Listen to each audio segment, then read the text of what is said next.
বলা ভাই। হ্যাঁ 10 টাকা বাদাম দেন। কয়টা নিবেন 10 টাকা।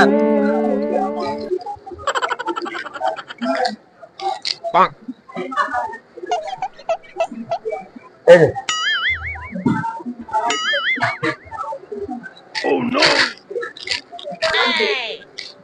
এত কম দিবেন কি? আপনি মুহে মত কি দিছেন বাদাম। হ্যাঁ কি দিছেন আমারও আপনি শেয়ার করে এনে দিবেন রে ভাই এ 10 টাকা বাদাম লেগে তো ব্যাগ খাই এনে দেন বাইরে বাইরে বাইরে দেখি বাইরে আর বাইরে আরে আল্লাহ আল্লাহ তুমি মেনে লাগি যা তোর কোন মুরব্বি দিয়ে আনিস যা তোর কোন মুরব্বি দিয়ে আনিস যা তুই 10 টাকা বাদাম খাইছ তোর 10 টাকা বাদাম দিবেন তুই এই জন্য ভালো আছিস না তোর কোন মুরব্বি আছে তোর কোন বাপ আছে নিয়ে যা এদিন ছুঁয়ে দিলাম তুই যা হেন্দান বড় লোকের মতো চিন্তা যা কান তো গরম দিন হ্যাঁ না বাবা তোর শুনতা আরে বাবা আমার মুরব্বি সব আমার মুরব্বি দিয়ে আনিস